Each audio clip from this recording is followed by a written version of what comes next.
أعوذ بالله من الشيطان الرجيم بسم الله الرحمن الرحيم الحمد لله رب العالمين والصلاة والسلام على خير خلق ونور عرش أفضل الأنبياء والمرسلين حبيبنا وسيدنا وسندنا وشفيعنا ومولانا أبي القاسم محمد اللهم صل على محمد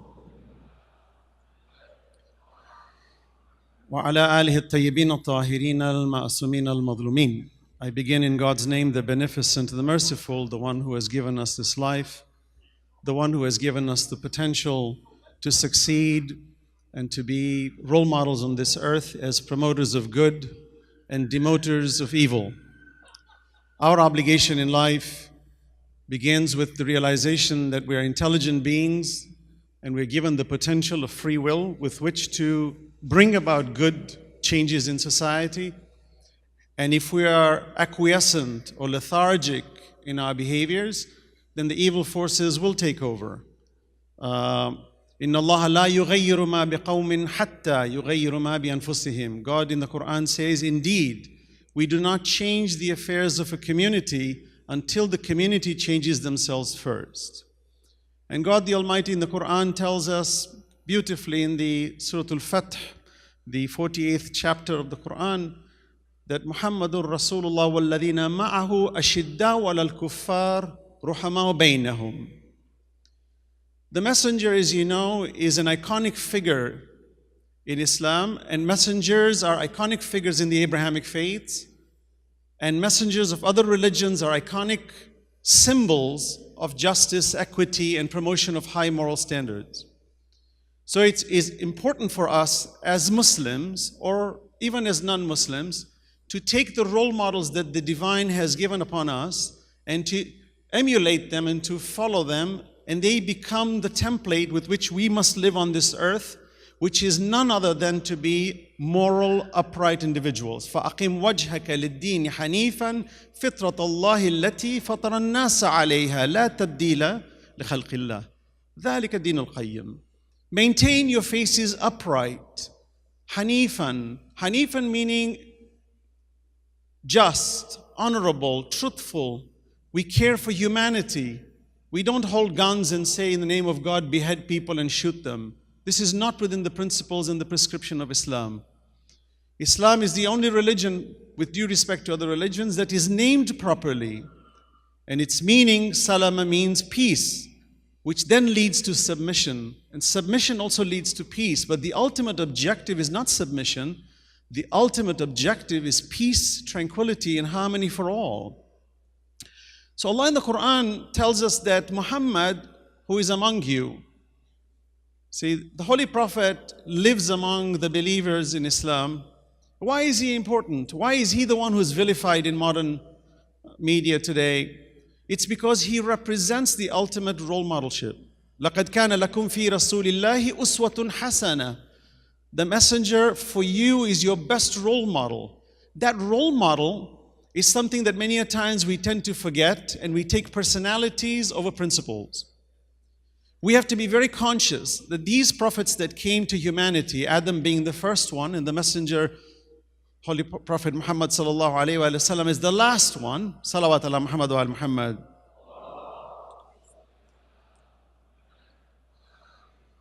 They were sent to make us civil individuals. If you look at global civility today, nations that practice civility, you will notice that this is the result of prophets. We as a human race, even in the jungles, there are levels of civility where there are rules and regulations with which to follow.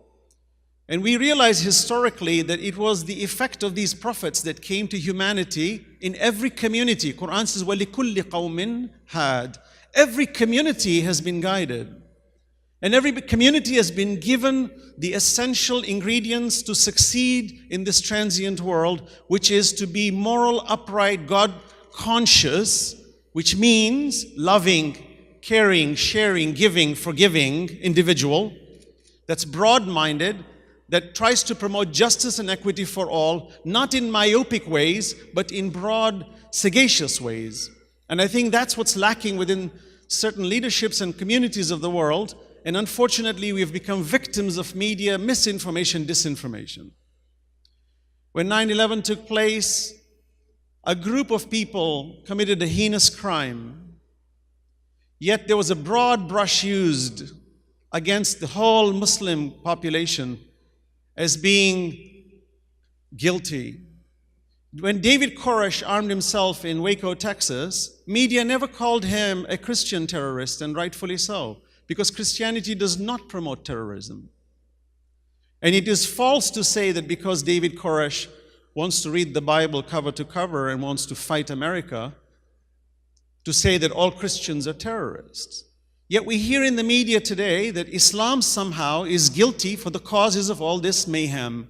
Whereas in fact, this is all a political stunt to try to occupy, to hegemonize, basically the hegemony of nations that want to try to divide and conquer. The Romans used it, the Persians used it, the Spaniards used it, the British used it, and we're using it today. Divide and conquer, controlled chaos, marginalize a group of people, create an enemy, a common enemy, and if that enemy doesn't exist, make one.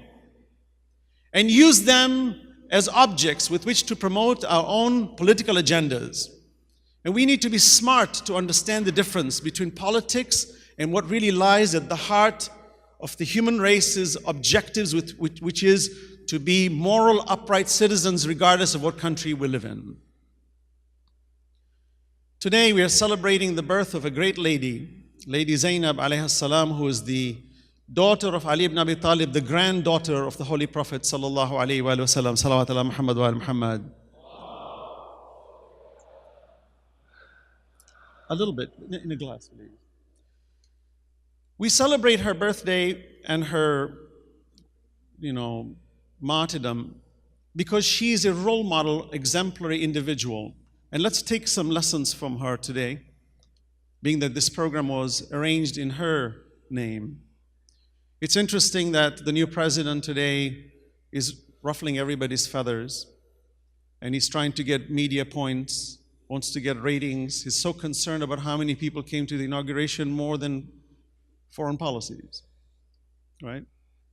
It's an indicator of a serious problem, that when a person can be abusive to women publicly and yet be elected, then what is our moral compass today? What is the moral compass of the constituents that vote for such people?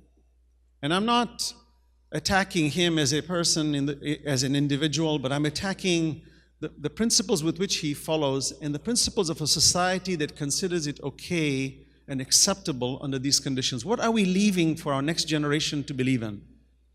The messengers and prophets are role models. They're role models not on how to carry a gun or how to carry a sword and behead people. Furthest from that. In fact, the Quran doesn't even have the word sword in it. The word sword does not exist in the entire Quran. The prescription, the last revelation given unto mankind, the word sword does not exist in this book. Yet we are leveled as being a religion that was spread with a sword. Islam does not promote us to hold guns and to go and fight. It's only in defensive mechanisms that we're allowed. Prophets came to teach us high moral standards of loving and caring and sharing with the human race. Even if they're unjust to us, we need to be kind to them. Quran even mentions قَوْلٌ مَعْرُوفٌ وَمَغْفِرَةٌ خَيْرٌ مِّن صَدَقَةٍ يَتْبَعُ عَذَى. Kind speech and forgiveness is better than charity followed by injury. So Zaynab alayhi salam to me is that role model representative, that while the oppressive regime of the Umayyad Empire tried to silence the truth, the justice, the equity, the high moral standards of the Holy Prophet and his family, the high moral standards of the divine, the standards of Jesus, peace be upon him, the standards of Abraham, the standards of Musa, Moses, the standards of all these great prophets, same, identical standards, which is to be equitable and moral and just and loving and caring for all of humanity.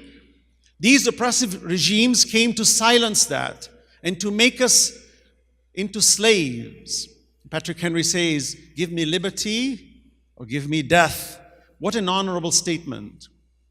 So Zaynab, as you know, witnessed her brother being massacred in Karbala. For what reason? What reason was Hussein ibn Ali massacred in Karbala? It was purely to promote good and forbid evil. He was holding the banner of justice. He was holding the banner of equity. He was holding the banner of wisdom towards humanity as a guiding light. And the Umayyads didn't want that. They wanted us to become slaves. They wanted us to accept whatever they dictated. They wanted us to dictate the religion the way they wanted. Now Imam Hussein alayhi salam, all he had to do was accept that and say, it's okay, you're in authority, I acquiesce. No. This is the power of Islam, the power of resistance. Ironically, when Islam is being leveled as the promoter of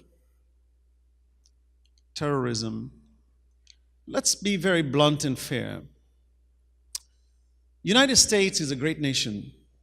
Its citizens are one of the finest in the world. I travel globally. My respected Sayyid Ammar here travels globally. We can all concur that America is a great nation. Its people are wonderful. Today, if you go to many of these protests, you'll find many of them are non-Muslims standing with banners, fighting for justice for all. This is the power of this nation. It's a wonderful nation. It's a great nation founded by people who didn't want kings ruling them in a draconian way. And we find that this nation has allies that are repressive, oppressive. They spend billions of dollars in manufacturing the minds of people, and they are the ones who are creating these fringe groups that are extremists, that are being armed with very high-powered armaments and weapons, which they cannot attain unless powerful nations allow them to have it. We've passed the Patriot Act, and we have low tolerance for people who promote terrorism. Yet, so-called Muslim nations are given free rein to do whatever they want and to kill as many people as they want. And the new narrative is, we are going to define what Islam is. That's the new narrative. We're going to select what kind of Muslims are the real Muslims, and we're going to call the other groups that we don't like terrorists. So if you rise and protect your territory and your land, you're called a terrorist. But when you occupy other people's lands, you are our ally and you're our friend. This double standard hypocrisy cannot be taught to our new generations in universities and in schools. Salawat ala Muhammad wa ala Muhammad. How do I teach a child by saying, let's be moral and upright? But there's an enemy out there that's our friend, and we're arming them to their teeth because they have oil and they are allies. But those are the good kind of Muslims. Yeah, but they're killing people. They don't allow even the women to drive cars. They look down even on the women. And that's supposed to be the narrative of what Islam represents. I speak in universities and people ask me, the brand of Islam you're talking to us, we don't know it. The one we know is the one where women are not allowed to drive cars. That's the brand we know. Well, that's not Islam. And we're dictating what Islam should be. So let's go back in history and realize that Muawiyah and the Umayyad Empire was Muslim. They wanted to rebrand Islam. They wanted to create a new structure. They wanted to take the framework of Islam and fill it with their own whimsical ideas. And Imam Hussein says, "In kana deen Muhammadin lam yastaqim." If this religion of the Prophet cannot remain upright at the moral level. And I think the message here is that we must be God conscious. When we say we are God conscious, it means we are moral, we are upright. We don't discriminate. We don't find faults in each other. La talmizu anfusakum, God says in the Quran. Don't find faults in each other. وَلَا تَنَابَزُوا بِالْأَلْقَابِ بِئْسَ الْإِسْمُ الْفُسُوقُ بَعْدَ الْإِيمَانِ. And don't call each other bad names and homonyms and call people with belittling titles. Respect each other. Infidelity in Islam, we think, is the one who's a non-Muslim. Many non-Muslims ask me, am I an infidel? Infidelity in Islam has no correlation to being Muslim or non-Muslim. Infidelity in Islam is the one who rejects justice and equity, the one who promotes chaos, and one who creates fitna in the world, what we call trouble in societies. These are the infidels, and the highest form of infidelity is within Islam, known as nifaq, which are known as munafiqeen. So it's not about Muslim versus non-Muslim. It's the human race in one platform that has an obligation to be just, caring, and sharing, regardless of what faith we belong to. Quran says there is no compulsion in religion. God has created diversity in society, and diversity is here to stay. We have to agree to disagree agreeably, otherwise there is no such thing as peace on earth. So Zaynab alayhi salam stands firm that while her brother is butchered, while her sons are butchered, her family is butchered, the companions of the Prophet are butchered, they witness that this is a sacrifice we have to pay in order to maintain the pathway of justice and equity for humanity, and we must never submit nor acquiesce to these tyrants. This is the power of Islam's resistance force. When we look at Europe, when Hitler was spreading in Europe, today movies in Hollywood are made about the resistance in France. We admire them.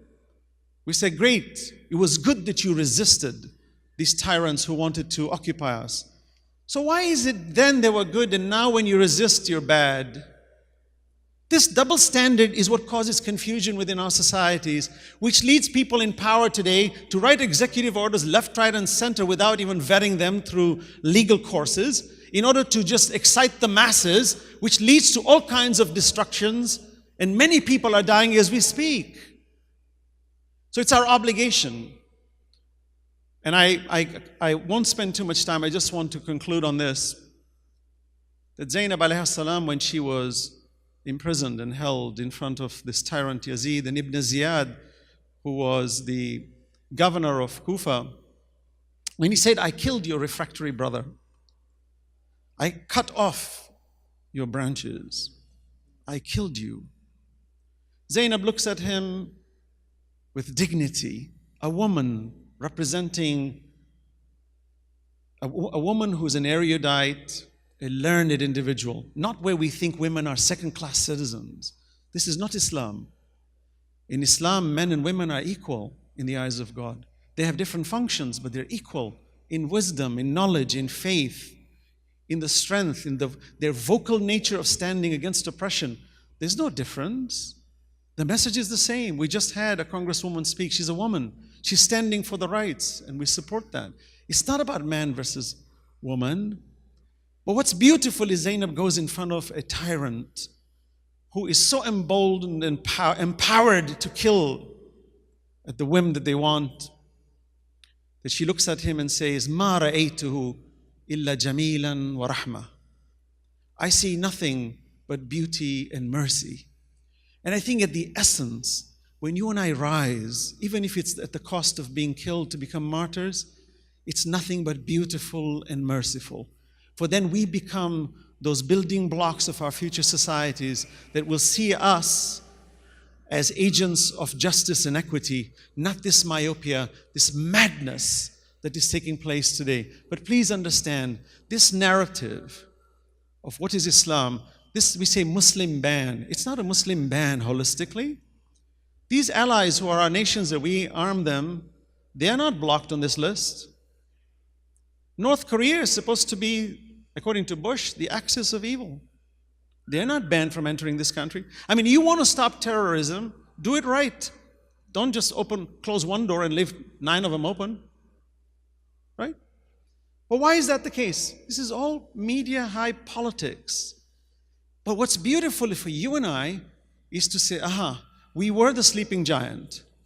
We are what we are the silent majority. It's time to wake up and to say, let us dictate our own future. The world is not going to give it to us.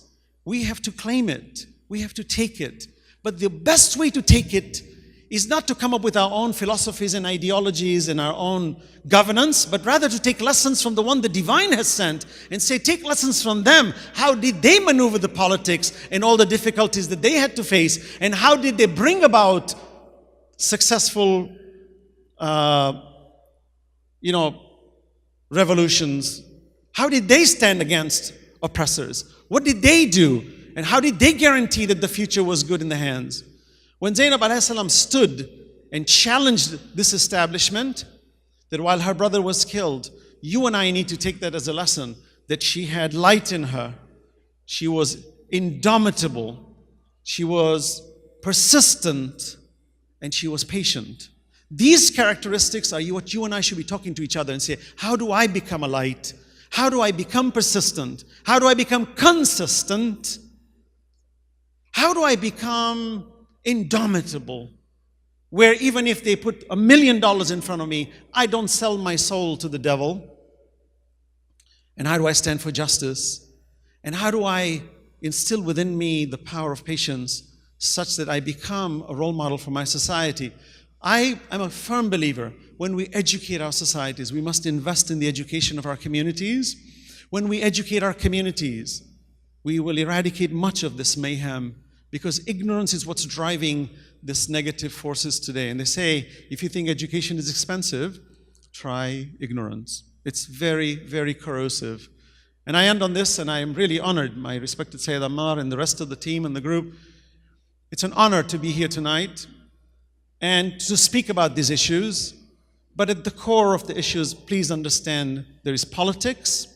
And while Islam is being vilified and marginalized, you and I have a golden opportunity to speak. Churches, synagogues, institutions are inviting us today to speak about Islam.